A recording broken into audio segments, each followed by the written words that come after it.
All right, I believe we are live. Hello, everybody. Welcome back. I hope you guys had a wonderful Thanksgiving. You guys got to spend a little bit of time away from the charts and more with friends and family.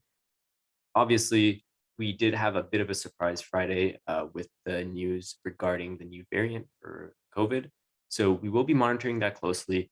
And this has caused a little bit of a ripple effect throughout the markets. Obviously, we saw oil drop quite a bit. We saw some of the uh, COVID plays actually come back with a vengeance, especially the vaccine stocks. So we'll actually be taking a look at those today. Really, today's watch list is, or the watch list for I should say for the week, is not going to be particularly big because this is a really new development. We still don't have quite a good idea of whether or not this is going to really impact markets. I think the big thing to watch out for is really how effective our vaccines will be.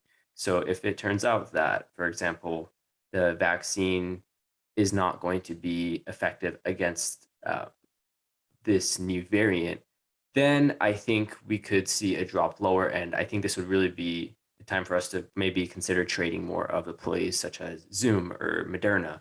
But we'll take a look at those charts. Because right now we did have a bit of a knee-jerk reaction by the market. I think there was some fears were a little bit overblown. But again, this is a developing situation. And I will say, in the event that our vaccines do not work, one of the benefits of the mRNA platforms are that they are highly adaptable. So we would be able to adjust the vaccine to the necessary spike protein mutations.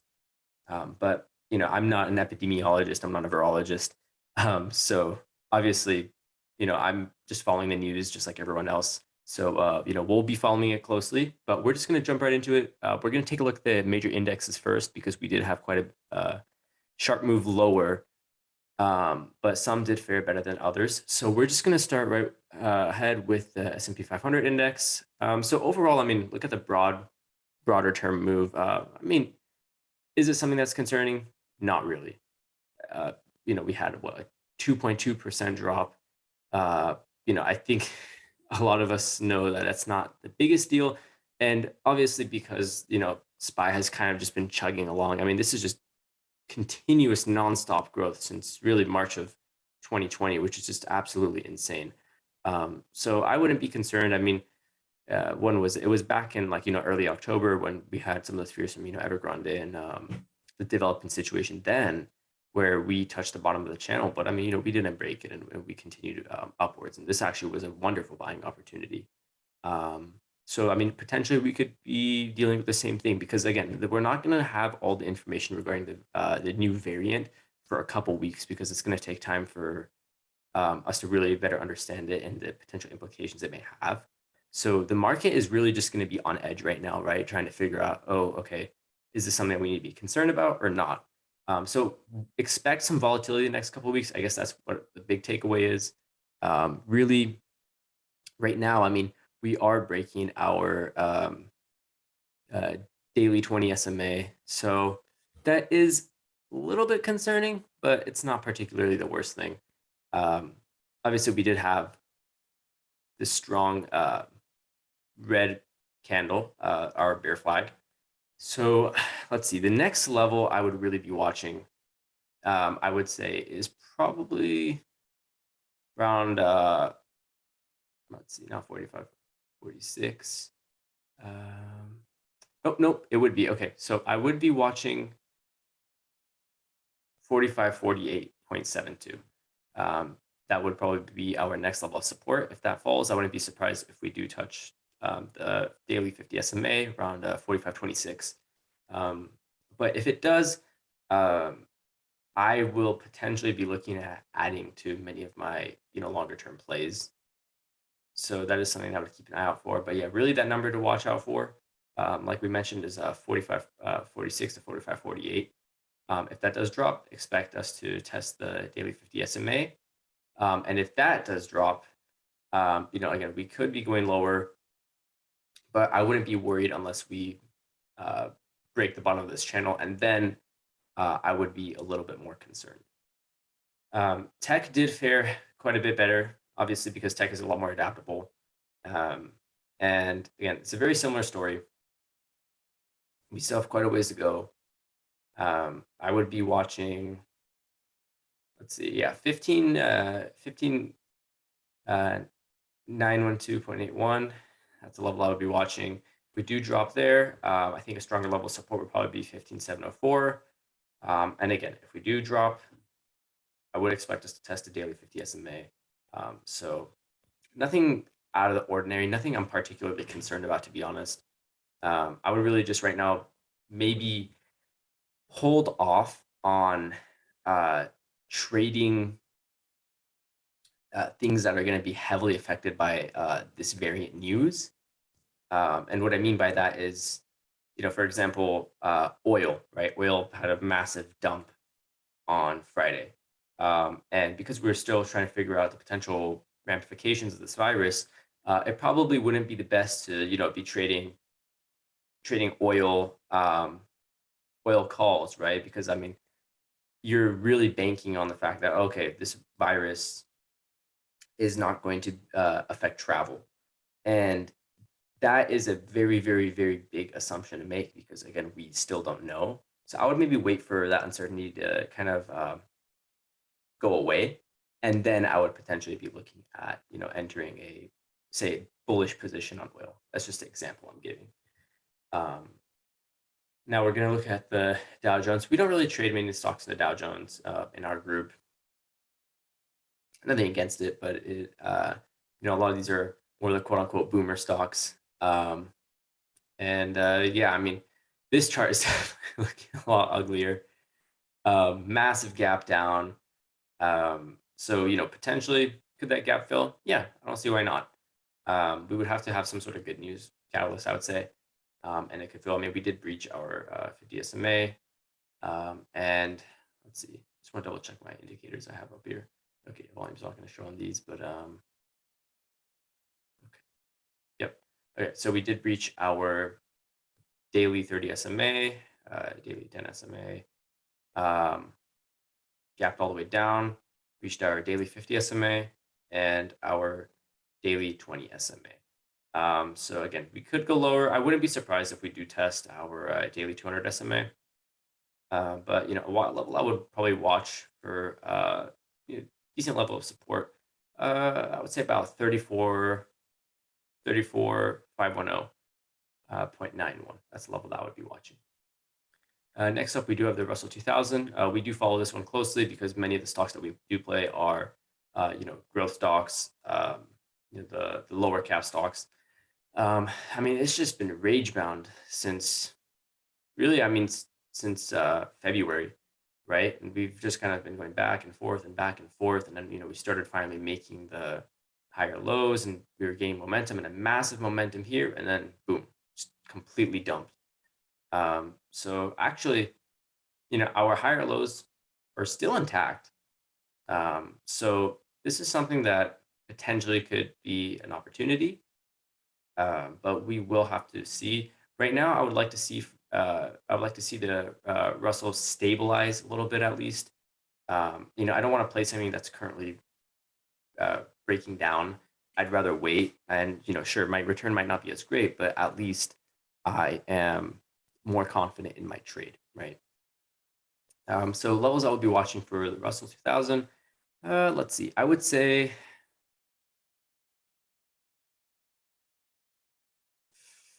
okay. Yeah, about 2174 I think would be worst case. We could drop there. I wouldn't be surprised if we do see a little bit of a bounce here and kind of trade between our daily 200 SMA and daily 50 SMA. That's a possibility. Let's see if I do draw a little bit of a trend line right here. Yeah, this isn't particularly the strongest trend line, but maybe you could use this as level of guidance. I would also really be looking at this broader range and maybe take a low of the range and take the high of the range, and that would kind of be your upper and lower bounds. But yeah, I mean, we are watching this closely. I wouldn't be surprised. I mean, potentially we could say there is worse news coming out, and we could see lower highs, test it, and then this would be our key level to watch right here. Right around 2180, 2170. And if we do break down below, then I would be more concerned. But for now, I don't think that's going to be the most probable scenario. Okay, so let's take a look at the VIX. Yeah, I mean, VIX is absolutely getting hammered. The last year, we did have these moments of volatility, and we had these massive spikes. So anyone who plays the VIX, I personally don't play the VIX. Too volatile, no pun intended. But I mean, it is important for us to look at. I mean, this is massively overbought. I mean, this was definitely a knee-jerk reaction by markets, obvious levels of fear. Would I consider shorting?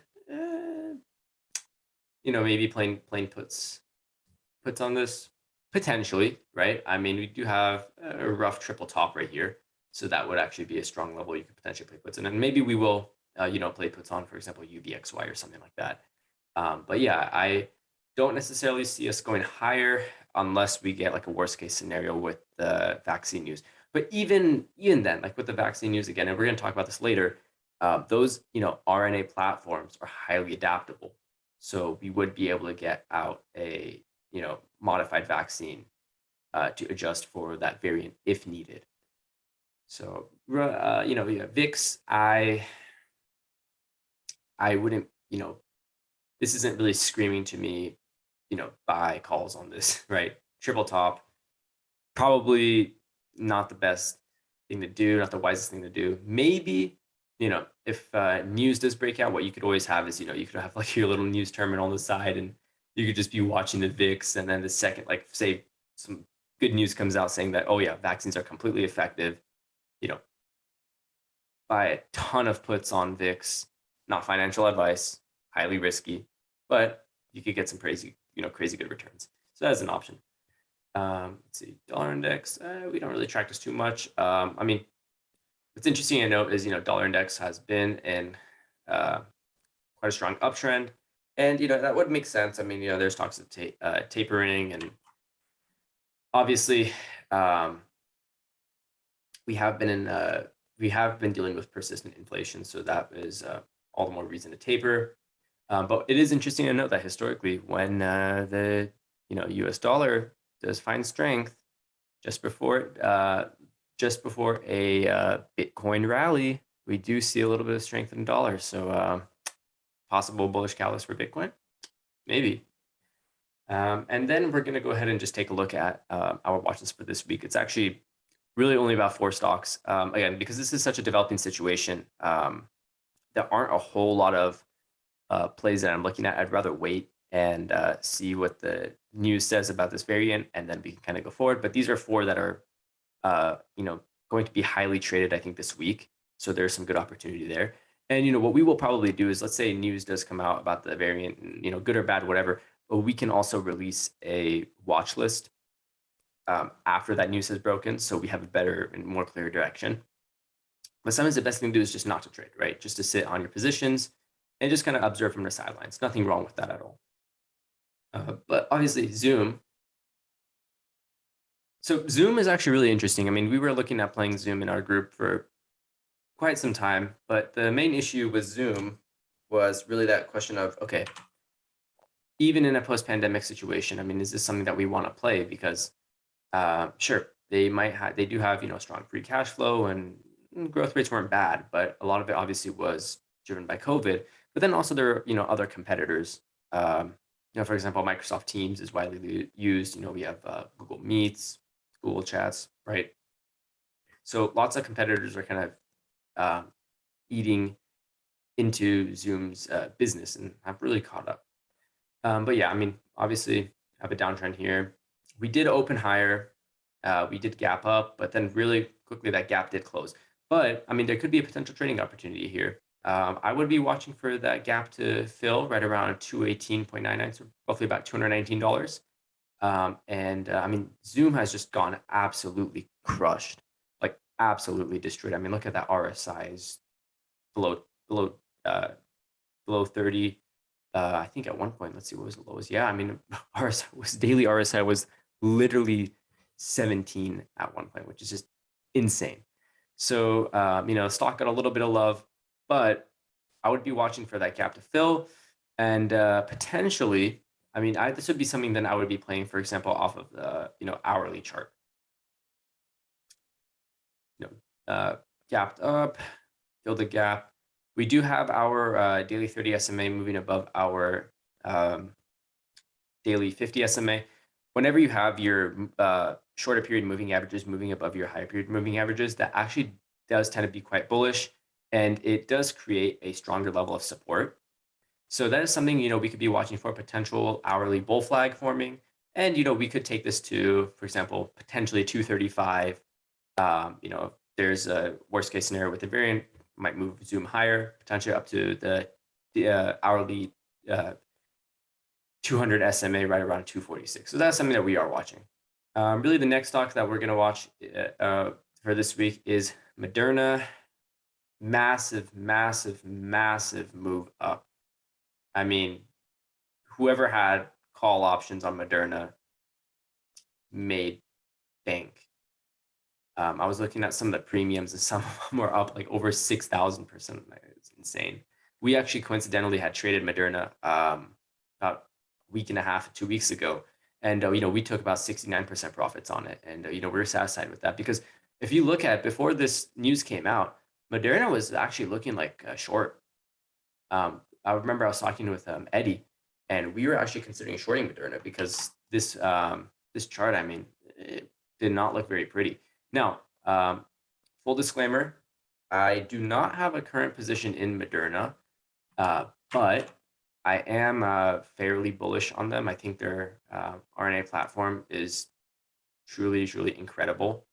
And I think it will have a ton of applications.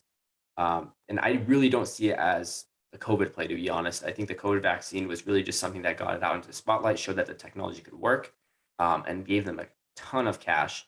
But I mean, now they're going to be using that to develop new vaccines.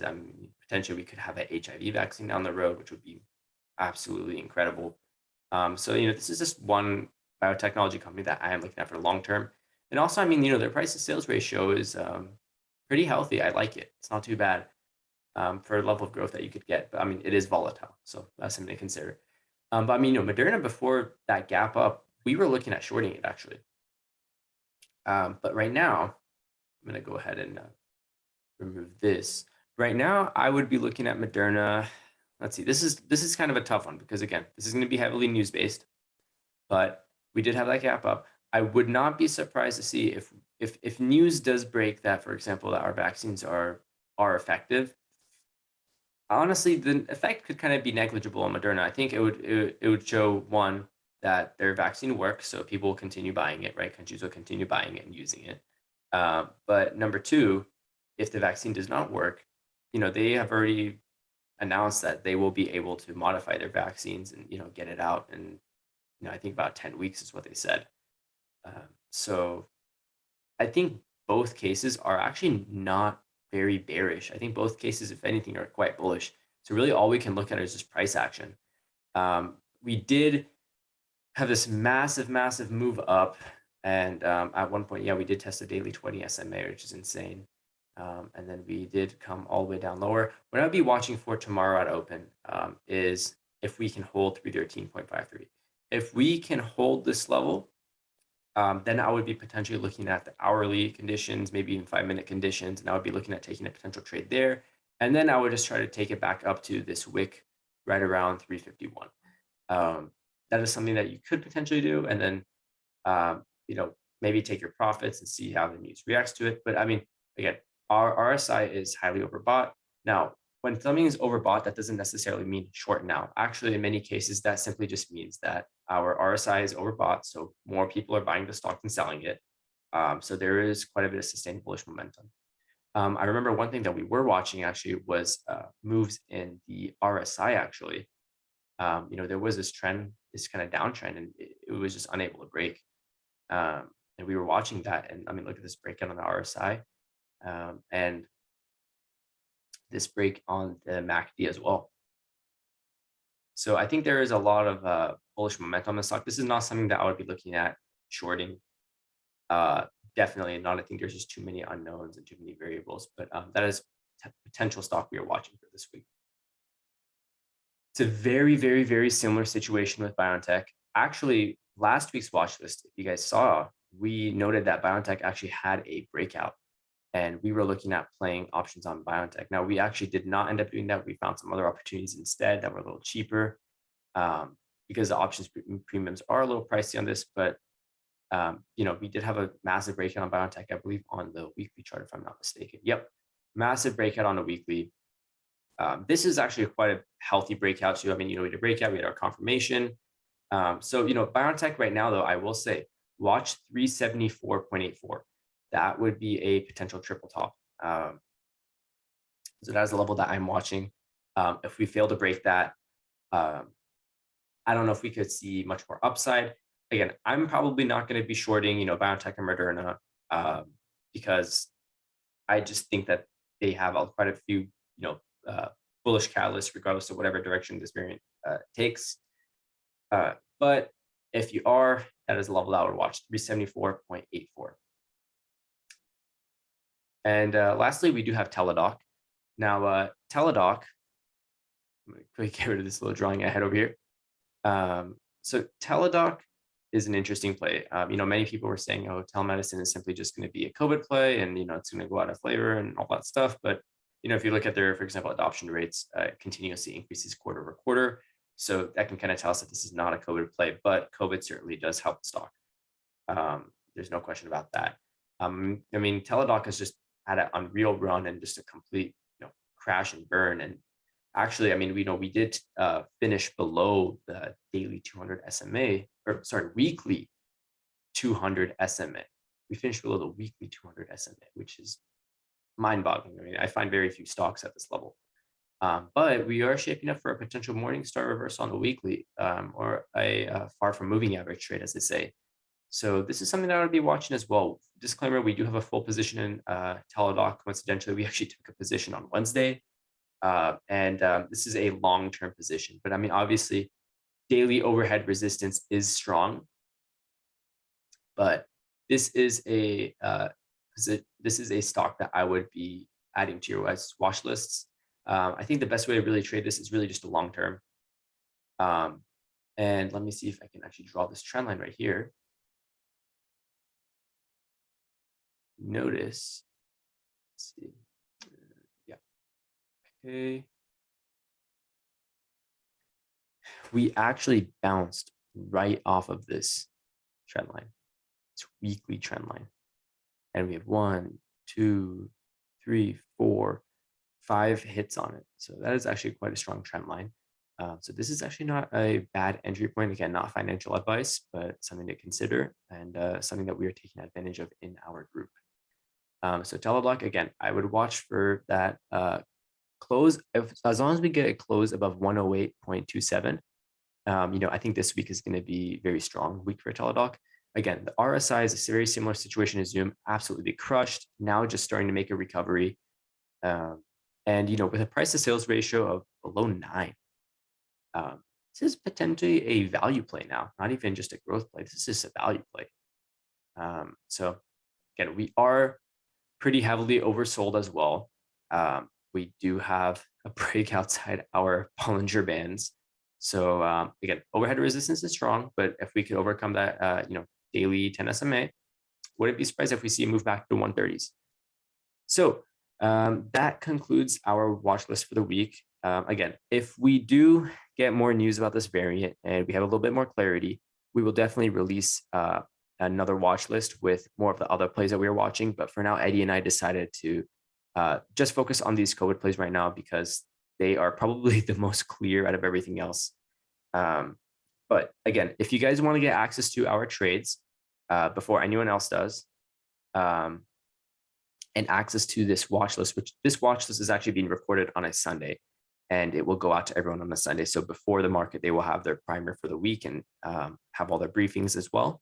So if you want access to that, it's just $30 a month, and you can come get a 1-week free trial. Come hang out with us. You get access to all our trades, all our spreadsheets, and we cover stocks, we cover crypto, and we have a great community, a growing community, and we think you would definitely be a fan of it. And if you're not, you could come for a week, and if for some reason things don't work out, you can cancel without any hassle, without having to pay. And we think Eddie and I want to make the Discord be as easy to use and as intuitive as possible. And we really just want to deliver the best experience possible. But don't forget to like this video, subscribe. Feel free to comment down below what your thoughts are on any stocks that you're watching, anything you want us to take a look at. We'd be more than happy to. And with that being said, we will see you all next week. So take care, be well, and be safe.